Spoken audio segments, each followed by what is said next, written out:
cannibal's debt, the Butcher of Blakestone. For nearly a decade, the press called him the Butcher. 14 victims, all found in the frozen woods of interior Alaska, each one carved up with surgical precision, parts missing, never found. FBI profiler notes suspected cannibalism, but no one ever proved it. The killer was smart, careful, disappeared after every kill, until one day he didn't. The capture. He was caught in the act, trying to burn flesh in a cabin off the Yukon Trail. A hiker had seen smoke and called in the rangers. The man, real name unknown, was found calm, humming as he stirred a stew. His fingerprints matched several scenes, his only words during the arrest. The hunger is gone now. It's someone else's turn. They labeled him delusional, but he wasn't. 6 months later, prison changes a man. He was sent to Black Hollow Penitentiary, deep, frozen, and forgotten. Warden Morgan didn't like him. Something about the way the man never shivered, never ate, sat in his cell like a statue, eyes wide, unblinking, as if listening to something behind the walls. And then the murders started. One guard found flayed in the break room freezer. A prisoner disappeared from solitary, his blood frozen into runes on the floor. The inmates whispered, "It got out. It's in someone new now." The curse.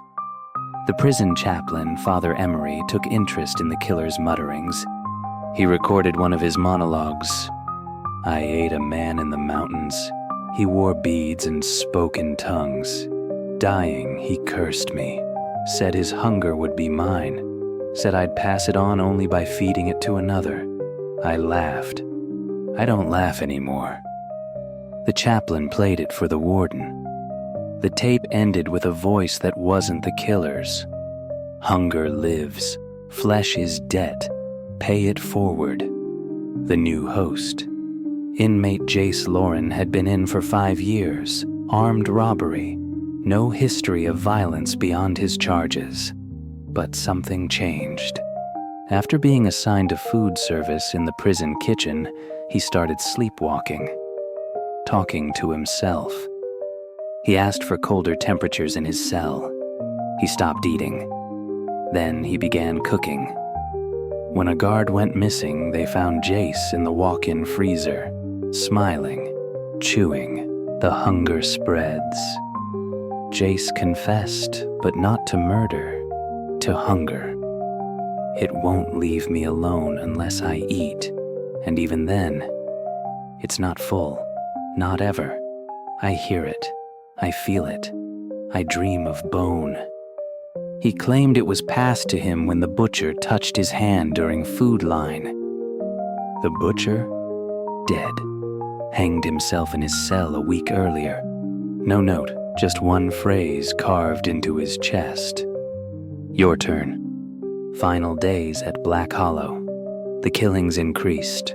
5 inmates, 2 guards, 1 therapist, all partially consumed. Warden Morgan ordered a full lockdown, but it was too late. Whatever the hunger was, it wasn't just in Jace anymore. The curse fed on guilt, secrecy, weakness. It moved like frostbite across skin, a disease passed by proximity or thought. Some say it's a spirit, others a Wendigo curse, a debt that can only be paid with flesh. Loose ends. Black Hollow was abandoned in the spring thaw. Too many bodies, too few explanations. Jace was never found. Only a trail of teeth leading into the trees, melted snow where footprints should have been, and a word carved into the side of a pine. Hungry. Now rumors float through other prisons of inmates who don't eat, who whisper at night, who lick their lips when someone lies. The hunger moves from one debtor to the next, and it's still collecting. Thank you for watching Fear Files Real Nightmares. Until next time, keep your lights on and your doors locked.